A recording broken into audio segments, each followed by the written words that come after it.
cinta tidak menyadari kedatangannya sampai ada saat perpisahan. Aku pas baca di endingnya itu kan sedih banget ya, pas kita udah lagi mau sayang-sayangnya, pas kita udah memang mengharapkan banget orangnya udah nggak ada, kayak kena banget gitu, batinnya itu kena banget gitu ya. Ya gitu, itu di novel pertama.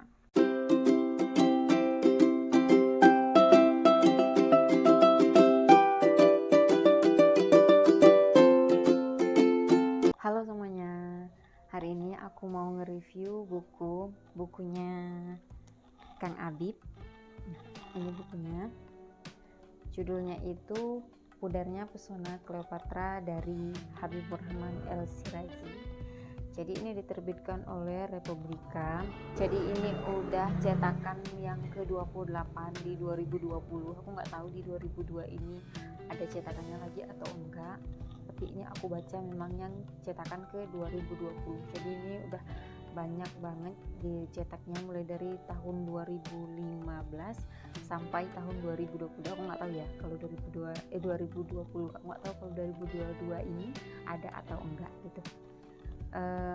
Jadi di dalam bukunya ini itu sebenarnya ada 2 novel mini gitu. Jadi kayak novel yang kita kira itu Pudarnya Pesona Cleopatra yang satu aja novelnya tentang Pesona Cleopatra, ini ternyata enggak, jadi dibagi lagi. Nah di novel mini pertama ini nanti novel tentang Pudarnya Pesona Cleopatra. Nah kalau kita lihat dari covernya itu kayak gini, ini kan kayak orang-orang bercadar gitu ya, nutup pakai buku, sebenarnya bukan cadar tapi kan kayak perempuan-perempuan yang ke Arab-Araban gitu ya.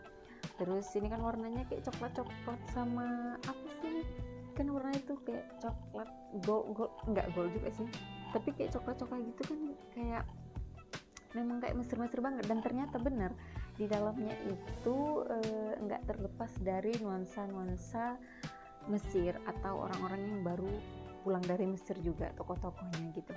Jadi pada novel pertama itu di sini ada 2 novel. Novel pertamanya itu Pudarnya Pesona Cleopatra. Di sini ada kutipan dari Khalil Gibran. Cinta tidak menyadari kedatangannya sampai ada saat perpisahan.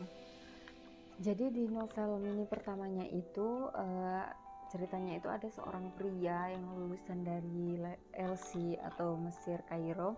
Dia itu dijodohkan sama ibunya, dijodohkan dengan perempuan Jawa. Perempuan digambarkan itu perempuan Jawa yang patuh gitu ya, soleh. Nah tapi si pria ini sebenarnya sudah jatuh cinta kepada gadis Mesir karena dia menganggap bahwa gadis Mesir itu cantik seperti cantiknya Ratu Cleopatra gitu. Jadi tapi walaupun dia jatuh cinta sama gadis Mesir itu, dia tetap nggak melawan perjodohan dari ibunya. Jadi mereka tetap berlangsung perjodohannya, mereka menikah walaupun tanpa cinta. Namun si perempuan ini seiring berjalannya waktu dia masih tetap patuh kepada suaminya. Dia melayani suaminya, melayani dengan baik gitu, layaknya seorang istri yang patuh kepada suaminya. Tapi sebaliknya si laki-laki ini walaupun dia sudah menikah, mereka sudah menjalankan hari-hari bahkan sampai 1 tahun, dia itu masih tetap memikirkan cantiknya gadis-gadis Mesir sana. Dia masih menginginkan istri seorang gadis perempuan Mesir gitu, yang cantiknya itu seperti Ratu Cleopatra gitu. Jadi suatu hari nama istrinya si Raihana. Jadi suatu hari Raihana ini hamil, trimester pertama hamil.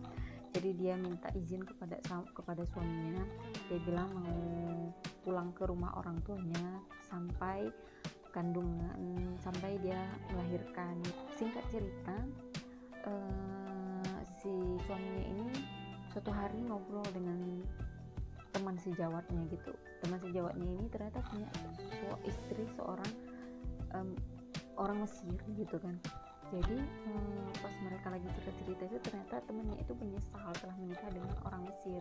Ditanya sama suaminya ini, kenapa menyesal dengan orang Mesir gitu? Karena saya gak dijawab sama temannya, karena saya menganggap bahwa kecantikan itu adalah segalanya. Padahal istri yang lebih taat dan patuh itu yang lebih diidamkan, yang lebih diinginkan atau diharapkan di sebuah hubungan keluarga gitu. Jadi mungkin mungkin saja si istri temannya ini itu hanya mengandalkan kecantikan saja, tapi tidak mendengarkan atau tidak patuh kepada suaminya. Seketika si suaminya ini teringat dengan Rehana yang selalu melayani dia, selalu tutur katanya itu lemah lembut, selalu baik sama dia walaupun dia tidak tidak mencintai gitu kan istrinya, tapi tetap aja si Rehana itu hormat dan patuh kepada suaminya gitu. Ketika dia ingat istrinya, dan ternyata di satu waktu pun si Rehana di kampung, di rumah ibunya itu juga sedang mengalami kontraksi gitulah, kayak mau melahirkan. Nah si suaminya pulang dong ke rumah mertuanya, bahasanya gitu kan, pulang ke rumah mertuanya. Nah yang lebih mengejutkan lagi, ketika dia pulang, dia memang ketika pulang itu kepengen memeluk Rehana, kepengen minta maaf dan kepengen mengungkapkan cintanya, kepengen membuka lagi atau memulai lagi memulai cintanya kepada Rehana gitu. Dia mau minta maaf gitu kan. Terus tapi sayang ternyata takdir berkata lain. Rehana sudah meninggal saat persalinan bersama bibinya, itu dikarenakan pendarahan. Jadi di sini tuh sedih banget karena si suaminya itu ketika dia udah mulai sadar dan ketika dia udah mulai kayak mau mengubah sifat dia yang dulu dan mau memulai cinta baru gitu kan, udah memulai mencintai istrinya, tahu-taunya istrinya sudah pergi. Itu mungkin itu juga ya kenapa di awal novelnya nanti di temanya itu kayak cinta tidak menyadari kedatangannya sampai ada saat perpisahan. Aku pas baca di endingnya itu kan sedih banget ya, pas kita udah lagi mau sayang-sayangnya, pas kita udah memang mengharapkan banget orangnya udah nggak ada, kayak kena banget gitu, batinnya itu kena banget gitu ya. Ya gitu, itu untuk di novel pertama. Oke, kita lanjut. Terus di novel kedua itu judulnya Setetes Embun Cinta Niala. Nah ini, di sini juga ada kutipan dari Muhammad Iqbal. Aku ragu ada dan tiadaku, namun cinta mengumumkan aku ada, gitu kan. Jadi ceritanya ini itu seorang mahasiswi kedokteran namanya itu Niala. Jadi ayahnya itu mau menjodohkan dia dengan anak temannya karena hutang ayahnya itu belum lunas sama temennya tadi. Jadi Niala kan galau sebenarnya. Dia tahu yang mau dijodohkan ke dia itu si Roger. Jadi anak teman ayahnya itu Roger itu pernah mau memperkosa dia ketika dia masih kelas 4 SD. Jadi ya siapa sih yang mau gitu kan dijodohkan dengan orang yang hampir memperkosa gitu loh. Niala sebenarnya dia juga nggak mau, tapi karena dia anaknya patuh juga, akhirnya dia ragu kan. Dia curhat, ada ibu angkat gitu, ibu angkatnya punya anak namanya Faik ini baru pulang dari Mesir. Jadi ternyata dia curhat gitu sama Umi, banyak panggilannya, kalau dia itu mau dijodohkan. Sebenarnya dia nggak mau, tapi dia nggak bisa melawan gitu, dia harus berbakti sama ayahnya. Akhirnya Uminya juga bingung kan mau menyarankan apa. Terus si Faik ini ternyata melihat gelagat kegalauan dari Niala dan dia tanya kenapa gitu kan. Dia ceritakan kembali kalau dia mau dijodohkan dengan Roger itu orang yang tidak dia cintai, bahkan orang yang dia tidak sukai gitu. Nah suatu hari Faik ini ternyata kasih surprise ke dia. Jadi Faik datang ke rumahnya Niala dan melamar Niala. Singkat ceritanya seperti itu. Akhirnya Niala itu dia nangis kok bisa gitu kan, padahal dia nggak nyangka dia kakak angkat dia yang dianggap kakak angkat itu melamar dia. Tapi sejujurnya dia juga cinta sama Faik tadi, tapi dipendam gitu ya. Singkat cerita mereka happy ending sampai ada puisi buat Niala. Ini aku bacakan puisinya. Mas kawin untuk bidadariku adalah sekuntum bunga melati yang aku petik dari sujud sembahyangku. Setiap hari buah cintaku dengan bidadariku. adalah lahirnya sejuta generasi teladan yang menggendong tempayan-tempayan kemanfaatan bagi manusia dan kemanusiaan pada setiap tempat, pada setiap zaman.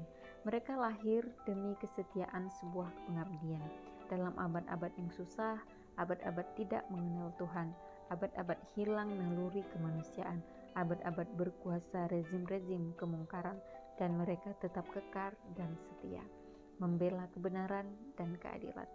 Estafet perjuangan kami berkelanjutan, sambung menyambung pada setiap generasi, tak berpenghabisan, terus bergerak, mengaliri ladang-ladang peradaban, seperti cintaku pada bidadariku yang terus tumbuh, semakin subur dari hari ke hari, laksana kalimat-kalimat suci di hari para salihin, di hari para nabi. Gitu. Ini dipetik dari puisi Bidadariku, Nafas Peradaban.